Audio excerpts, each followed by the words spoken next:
Gladiador 511. Entre los años 2018 y 2021, en la zona oriental de El Salvador, operó bajo la clandestinidad. El grupo de exterminio denominado Paz o Muerte estaba conformado por militares, policías y civiles. Dentro de las investigaciones realizadas por la policía, se llegó a conocer que este grupo no solo tenía como objetivo eliminar a pandilleros que causaban terror y cometían crímenes en los departamentos de San Miguel y Usulután, sino que también volvió una excusa para asesinar a enemigos de los mismos miembros del grupo. Incluso cometer asesinatos por encargo y en ocasiones para robar en viviendas de sectores rurales. El grupo lo conformaba un promedio de 39 personas, entre ellas quienes proveían información sobre los objetivos y movimientos policiales, así como los que guardaban las armas y uniformes. Otros se encargaban de realizar las operaciones o ejecuciones. El líder principal de esta organización era Wilbur John Basurto Cross, quien estaba designado a la Unidad Táctica Especializada Policial, o también conocida como Jaguar, del Grupo Élite de la Policía Nacional Civil. El subjefe de la organización era el policía Agustín de Jesús Rivas López.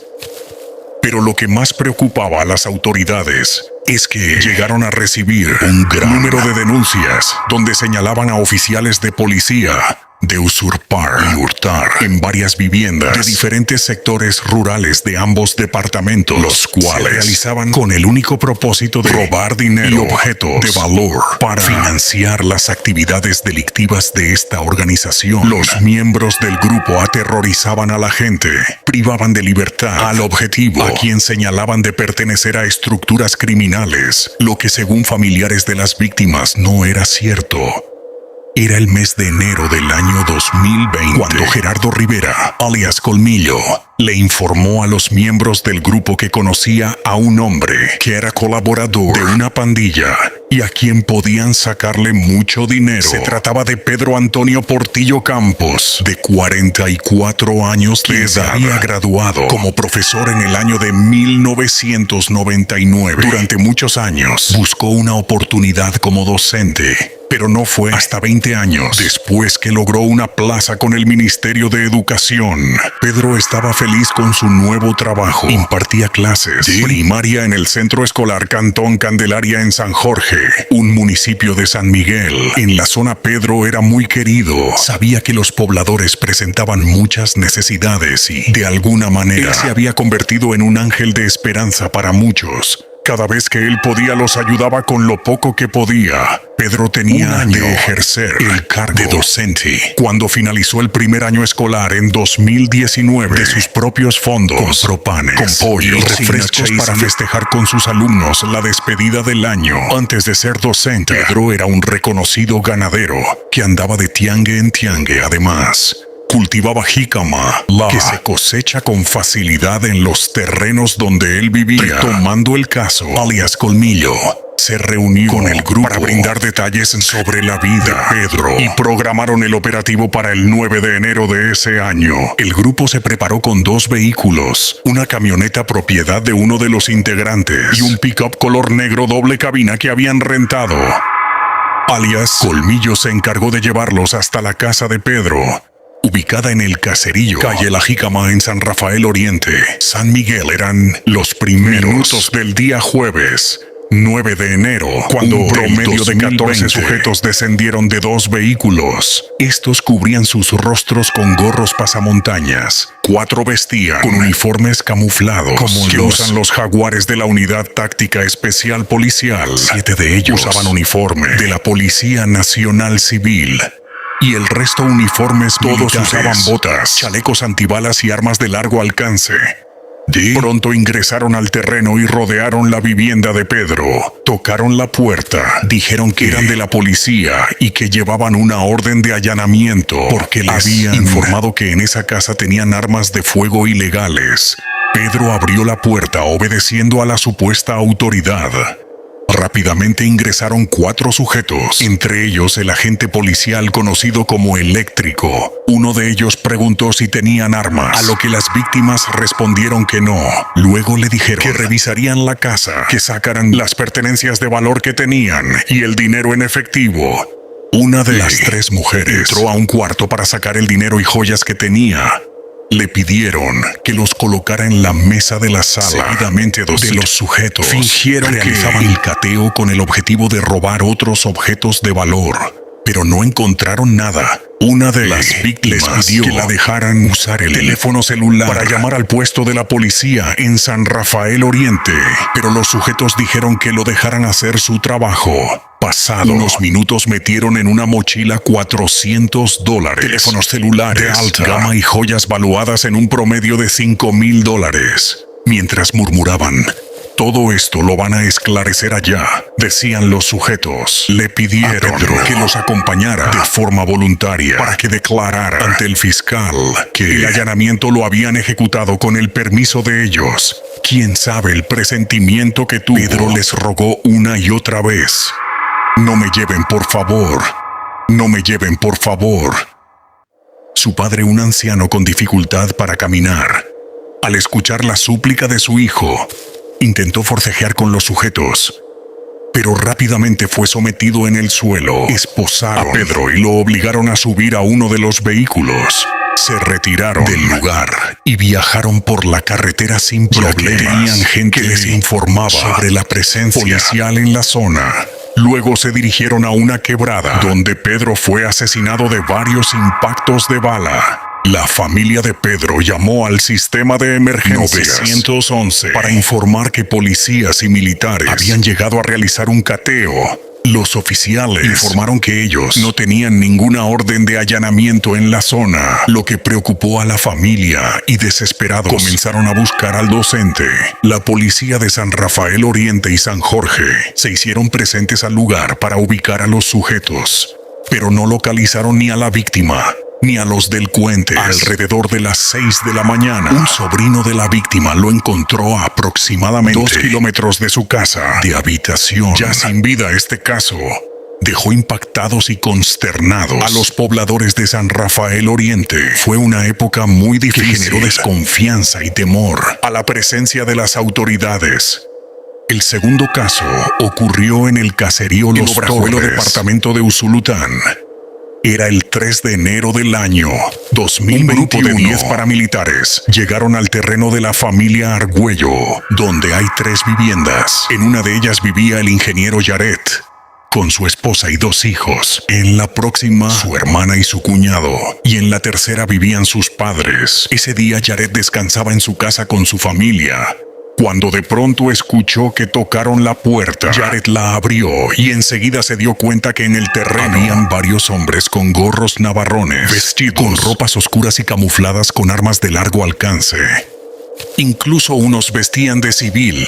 Les informaron policías que tras haber escuchado varios disparos en la zona, andaban realizando cateos en la vivienda del lugar. La familia les pidió que esperaran unos minutos, que amarrarían 2 perros, un Rottweiler y un Pitbull, para evitar que los atacaran. Mientras esto ocurría, otros miembros del grupo comenzaron a registrar las casas de la hermana de Yaret y de sus padres. Les preguntaron si tenían armas ilegales. La familia respondió que sí, pero que tenían todo en regla, es decir, que poseían los permisos legales para portar dichas armas. Desordenaron entregarlas con sus respectivos permisos, a lo que la familia obedeció. Teniendo las armas en su poder, los sujetos les pidieron, para evitar ser acusado de que se habían robado objetos de valor durante el cateo, detallaran las prendas que tenían en cada una de las casas. Y la familia así lo hizo. El cuñado de Yaret les manifestó que tenía $20,000 en efectivo. Los sacó de donde los tenía guardados y les explicó que él era el encargado de construir la casa a un familiar que reside en Estados Unidos, pero que tenía el comprobante para demostrar la declaración que amparaba el ingreso del dinero al país, el cual había sido reportado en el aeropuerto internacional. De repente, la familia quedó impactada cuando los sujetos aseguraron ser un grupo de exterminio. Los obligaron a ponerse de rodillas y dijeron que si entregaban los $20,000, no les harían daño. Gritaron que habían llegado por el perro de la entrada, refiriéndose a Yaret, cuya casa era la primera. Aquí exigieron que se pusiera el pantalón porque se lo llevarían.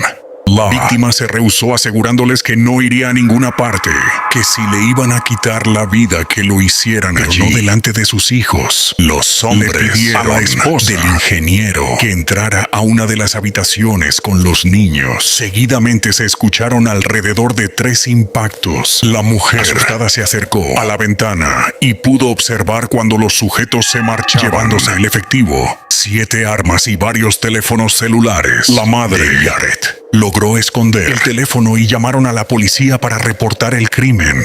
20 minutos más tarde llegaron 3 policías para levantar el reporte.